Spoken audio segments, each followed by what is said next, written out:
కార్యక్రమంలో గౌరవ శాసనసభ్యులు మరియు పూర్వ మంత్రివర్యులు శ్రీ కేటీ రామారావు గారిని దయించి మాట్లాడాల్సిందిగా సవినయంగా వేడుకుంటున్నాం. అందరికీ నమస్కారం.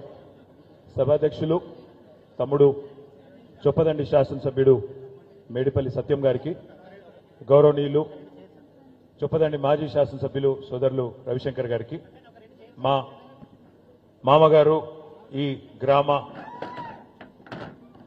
ఏమైంది ఈ గ్రామ సింగిల్ విండో అధ్యక్షులు పెద్దలు మన అది మీరు చెప్పాలనా లేక అది కూడా వెంకటరమణారావు గారు, అదేవిధంగా మా తాతగారు కేశవరావు గారి సుపుత్రుడు, నాకున్న ఒకే ఒక్క మా మామ జోగినిపల్లి శ్రీనివాసరావు గారు, ఇద్దరు ఎవరన్నా ఆగవట్టురు పోయాను మరీ ఎక్కువ.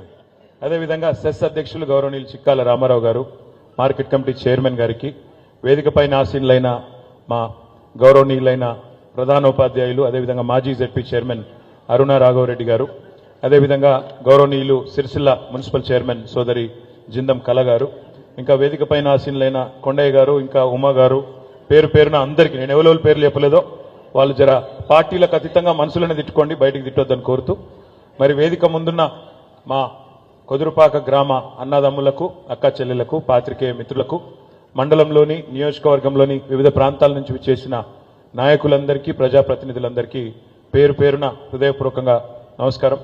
ఈరోజు ఒక శుభదినం. చిట్యాల ఐలమ్మ గారి జయంతి సందర్భంగా ఈరోజు ఇప్పుడే అక్కడ నివాళులు అర్పించి సిరిసిల్లలో ఇక్కడికి రావడం జరిగింది. ముందుగా నేను తమ్ముడు ఎమ్మెల్యే గారికి హృదయపూర్వకంగా ధన్యవాదాలు తెలియజేస్తా ఉన్నా, సత్యం గారికి.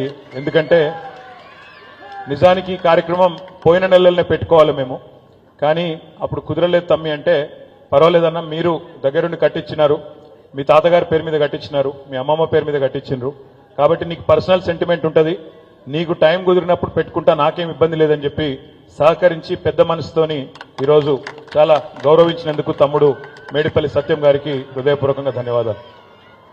సత్యం కూడా మావోడే, మీకు తెలియదు ఇక్కడ వాళ్ళకి, కానీ మా ఆయన కూడా మావోడే, మా కొరట్లపేట సత్యంది, కాబట్టి నా కాన్స్టిట్యున్సీ ఓటరు, కాబట్టి మీకు తెలియకపోవచ్చు, కానీ అందుకే తమ్ముడు అంటున్నా. అదేవిధంగా ఈరోజు నిజంగా ఇక్కడికి నేను ఒక రాజకీయ నాయకుడిలాగా రాలేదు, కేవలం ఒక మన్మడుగా కేశవరావు గారికి, మా లక్ష్మ అమ్మమ్మకు ఒక మన్మడుగా మాత్రమే ఇక్కడికి వచ్చిన. ఈ ఊరితో నాకు చాలా జ్ఞాపకాలు ఉన్నాయి. చిన్నప్పటి నుంచి ప్రతి ఎండాకాలం సెలవులల్లా ఇక్కడికే వచ్చేది. మీ ఇప్పుడు ఇవాళ కాంగ్రెస్ నాయకులు అనుకుంటారు మీ సర్పంచ్ గారని, కానీ మా మామనే ఆయన కూడా, వారింట్లోనే వారి తల్లిగారితోనే ఎన్నో సందర్భాలలో, ఈరోజు కాదు మా రుక్కమ్మమ్మ, ఈరోజు కాదు నాకు చిన్నప్పటి నుంచి అత్యంత ప్రీతిపాత్రమైన మా అమ్మమ్మ, కాబట్టి వారు కూడా నాకు చాలా చాలా సన్నిహితమైన పెద్దలు. వారు ఇప్పుడు ఒక మాట చెప్పినారు, బడి మంచిగానే కట్టించారు కానీ ఇంకా గుడి పూర్తి కాలేదు, గుడి కూడా చేయాలి అన్నారు వెంకటరమణారావు గారు, అదేవిధంగా శ్రీనివాసరావు గారు. తప్పకుండా దాన్ని పూర్తి చేసి మళ్ళీ ఇదే పద్ధతిలో రాజకీయాలకు అతీతంగా అందరం కలిసి వచ్చి కొదురుపాక గ్రామానికి ఆ గుడిని కూడా అంకితం చేస్తామని చెప్పి కూడా తెలియజేస్తూ, మరి ఈరోజు నిజంగా చాలా సంతోషంగా ఎందుకుంది అంటే, నాకు ఆ వాగు దాటుతుంటే ఎన్నో జ్ఞాపకాలు గుర్తొస్తా ఉండే. ఒకప్పుడు నేను చిన్నగున్నప్పుడు ఎండాకాలం ఇంటికి వచ్చేటప్పుడు లేదా వర్షాకాలంలో వచ్చేటప్పుడు షాబాష్పల్లె వాగు పొంగితే మనం ఇటు రాకపోకలే బంద్ అయిపోయేది మొత్తం. సిరిసిల్లోలు కరీంనగర్ గోవుడు లేదు, యువతలకి దాటి ఇటు వచ్చుడే లేదు, అట్లాంటి పరిస్థితి ఉండేది. మా రవీంద్రరావు గారికి బాగా తెలుసు. అయితే ఇప్పుడే మా ప్రవీణ్ అన్న కూడా, గూడూరు ప్రవీణ్ అన్న కూడా యాడ్ చేస్తా ఉన్నాడు. అయితే చిన్నప్పుడు గుర్తుంది ఏంటంటే, వాగు పెద్దగా పొంగనప్పుడు, తక్కువ ఉన్నప్పుడు మాత్రం ఆ ప్యాంటు పైకి మడత పెట్టి ఆయన తనకెళ్ళి నీళ్ళకెళ్ళి దాటుకుంటూ వస్తుంటే, లేదంటే ఏదైనా బండి ఉంటే ఆ బండి మీద కూర్చొని ఆయన దాటుకుంటూ వచ్చేవాళ్ళం. వచ్చిన తర్వాత కొదురుపాక స్టేజ్ మీదకి వచ్చినాక అప్పుడు ఇక్కడ రిక్షాలే ఉండేది, ఇప్పుడంటే ఆటోలు బాగా అయిపోయినాయి, కానీ అప్పుడు రిక్షాలే ఉండేది. ఆ రిక్షాలు ఎక్కి లోపల సుభాష్ దాకా పోయి ఆడ ఇంటికాడ దిగేది. ఇప్పుడే మా అనంతరాముల అంకుల్ కూడా కనబడ్డాడు, ఎక్కడున్నాడు, కరెక్ట్గా మా అమ్మమ్మ ఇంటి ఎదురుగానే అనంతరాముల సేటు వాళ్ళ ఇల్లు ఉంటుండే. ఇంకా అందులోకి బిస్కెట్ పూడలు తెచ్చుకున్నాడు. ఎడునో హలో అంకుల్, అరే నీ ఈడ కూడా గదిలో రవి, ఇప్పుడు నువ్వే ఉన్నావు కదా అందులో, నువ్వే చెప్పి నీ అద్దనన్నా, ఈడ కూడా గదిలో రవి నీకు. అనంతరాముల అంకుల్ కానీ ఆ ఇంట్లో ఉండే పెద్దలు కానీ వాళ్ళతో కూడా చాలా చాలా సన్నిహితమైన సంబంధాలు ఉన్నాయి. కొదురుపాక గ్రామానికి నిజానికి తర్వాత మునిగిపోతుంది ఊరు, మిడిమానేరులో పోతుందంటే అందరికంటే ఎక్కువ బాధపడ్డ వాళ్ళలో నేను కూడా ఉన్నా.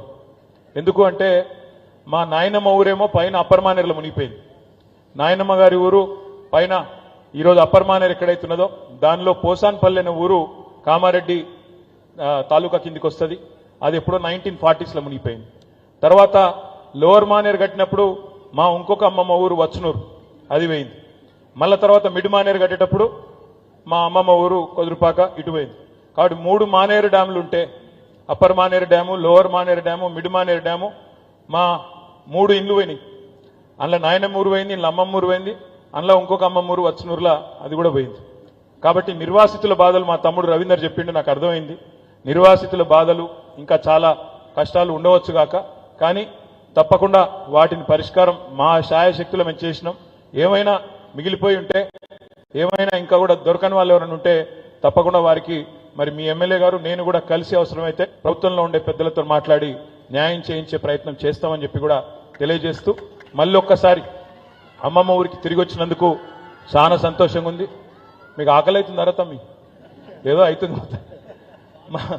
మా తాతగారు నిజానికి ఎక్కడ ఉన్నా ఈరోజు వారు తప్పకుండా వారి ఆత్మ తప్పకుండా సంతోషిస్తుందని నేను మనస్ఫూర్తిగా అనుకుంటా ఉన్నా. ఎందుకంటే ఆయనకు చాలా ఇష్టమైన ఊరు కొదురుపాక. ఎంతో ఎప్పుడు ప్రతి సందర్భంలో ఇక్కడికి తీసుకొచ్చేది మమ్మల్ని అందరినీ, మనవలు మనవరాళ్ళందరినీ కూడా ఇక్కడ తీసుకొచ్చేది. అట్లాంటిది వారి జ్ఞాపకార్థం, మా అమ్మమ్మ జ్ఞాపకార్థం ఇక్కడ ఇవాళ బడి కట్టినాం. ఇప్పుడు ఎమ్మెల్యే గారు అంటా ఉండే, అన్న మరి అమ్మని తీసుకురాలేకపోయినావు అని. అమ్మ కొద్దిగా రాలేకపోయింది, కానీ మా మామని పంపించింది. కాబట్టి తప్పకుండా నాకైతే నమ్మకం ఉంది.